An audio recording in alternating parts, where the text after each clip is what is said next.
The secrets of free energy, the secret space program, or the true nature of the cosmos. The governments of the world and the hidden masters of the New World Order are, at this point, the most discussed topic in the online environment and vehemently denied by the American government. Did you look? Did you see? Did you explore? I can't reveal anything. Oh, really? Did you go through the secret files, the UFO documents? Because if I was president, that'd be the first thing I did. You know, it's funny. My daughters asked the very same question. They did? Yeah. Would you be allowed to tell your daughters what was in those files? No. You would not? No. Now that you're out of office, you can do anything you want, right? True, yeah.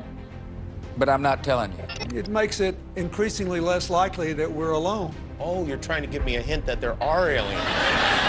No, I'm trying to tell you I don't know. But I would like us to go into those files and hopefully make as much of that public as possible. If there's nothing there, let's tell people there's nothing there. What if there is something there? Well, if there is something there, unless it's a threat to national security, I think we ought to share it with the public. The aliens won't let it happen. You reveal all their secrets. They exercise strict control over us. As we all know, the media, still in the hands of the global evil elite, do not sweat any words about the existing technologies it owns that could pull mankind away from the crisis, but also from the fossil fuel age and the provision of free energy to mankind, thus making an enormous leap in the evolution of civilization. A whopping $6.5 trillion of taxpayer cash have gone to defense programs, and this black budget has sparked concerns over political fraud, as Gaynor can now report. Black budget spending, as well as the causes behind greater levels of spending at the local and national. The so-called black budget has never been shown to the public. Black budget began to come to light after October-November 2012 and rely primarily on the personal testimony of an insider named Daniel, who claims to have been part of the Montauk Project, which later turned into Phoenix 1, 2, and 3. These black budget projects are carefully guarded by the eyes of the public. One of the main objectives involved in these projects was the testing and development of many technologies based on Nikola Tesla's work: cold fusion, Pons and Fleischmann, nuclear energy reacts, antimatter and anti-hydrogen propulsion systems, and others. The development of these technologies has led to the creation of a secret space program that goes well beyond the scope of information NASA has chosen to publicly release in terms of the true nature of the cosmos. Liftoff of Space Shuttle Atlantis on a mission to build, resupply, and to do research on the International Space Station. Houston now controlling. Atlantis begins its penultimate journey to shore up the International Space Station. Many of these projects are funded from the black budget, with huge sums of money, and by the global banking cartel as part of the diversion of global collateral accounts. One of the most stunning public information on the existence of this secret space program comes from the testimony of British Gary McKinnon. His story is extraordinary. From February 2001 to March 2002, McKinnon, as an independent computer system administrator, managed to gain access to the highly classified documentation of the Pentagon's computer networks.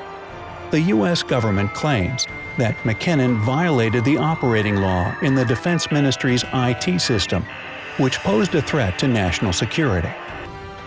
We completely understand that Gary McKinnon stands accused of a very important and significant crime in terms of hacking into vital databases, and nobody denies that that is an important crime that has to be considered. Well,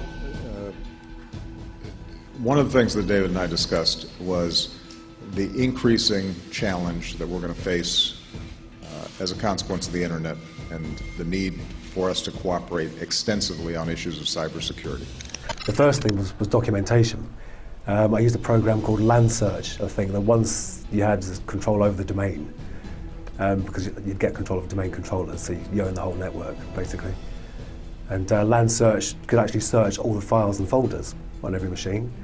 And obviously it's hard because things aren't going to be called secret UFO data.pdf, are they? So, but I'd scan and look for documents, etc., and I found an Excel spreadsheet that was actually called, or at least in the heading of the column, it said non-terrestrial officers. And I was like, my God, that's just non-terrestrial officers. Non-terrestrial officers with ranks and names, and then a separate sheet with tabs for material transfer between ships. And these were, I mean, I don't remember the names now. It's a long time ago. A lot of people give me a hard time for not remembering the names and stuff, but it was a long time ago. Right. But non-terrestrial officers, I thought, well, it must be, let's try and cut out all the possible conventional explanations first. I searched for that term, it was nowhere. It was nowhere at all. Now if you search for the term, you only find links to me and stuff that I've said. Right, I see. So it wasn't a standard thing in the military at all. Right. So I took that to be, they must have a secret space-based. The government tagged McKinnon as hacker and cyber terrorist. Over the years, the U.S. government has demanded the extradition of McKinnon from England. However, there was an obstacle in their plans. If he was extradited, he had the legal right to appear before a court, and there is the risk of revealing the true nature of information in the Pentagon's computer files. The existence of the Solar Warden codename given to a particular area in the secret space program. McKinnon admitted during live interviews that the government's accusations against him are being manufactured, and he has not caused any harm to the Pentagon's digital operating systems. Once the U.S. government learned about the true nature of the information over which McKinnon fined, the U.S. abandoned the accusations against him, despite the fact that the U.S. considered him a cyber terrorist. And I only got to see about half or 2/3 of it or something, but it was a hemisphere of a planet, which I assume was Earth, because it was blue and it was cloudy. And but it was a classic cigar shape, with no seams, no rivets, no sort of workmanship on the outside.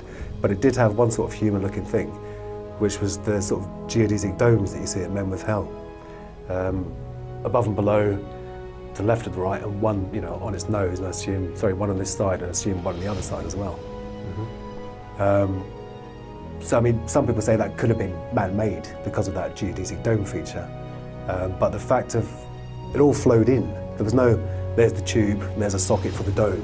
It was all a flowing, But that's when I saw someone else, the mouse moved, right-clicked on the LAN icon, disconnect, and boom, that was gone.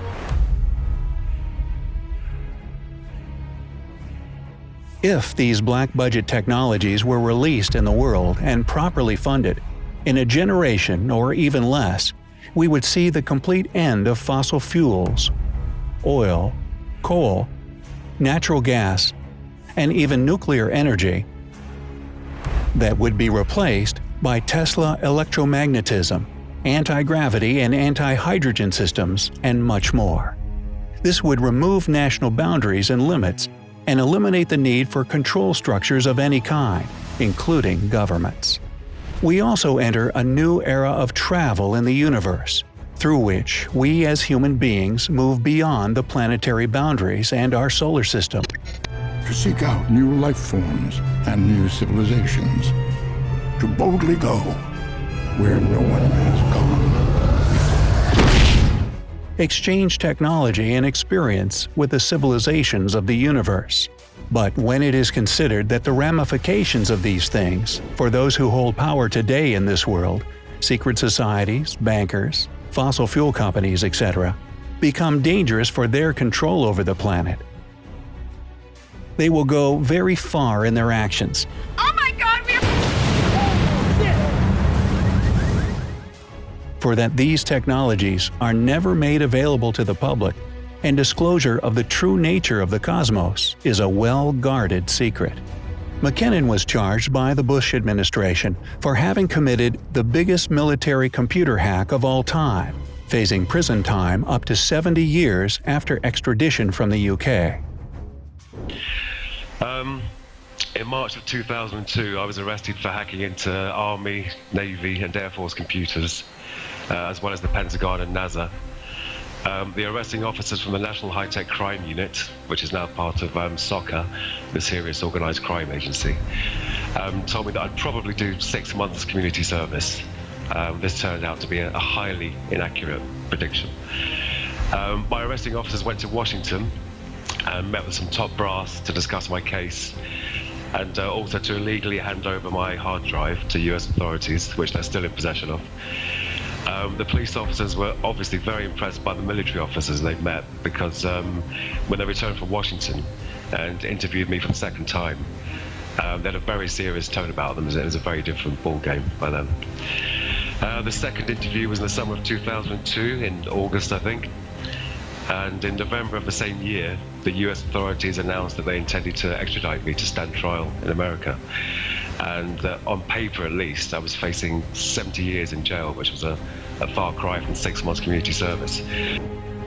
However, trying McKenna in an open court would involve his testifying to the above classified facts, and his attorney would be able to subpoena government officers to testify under oath about the U.S. space fleet.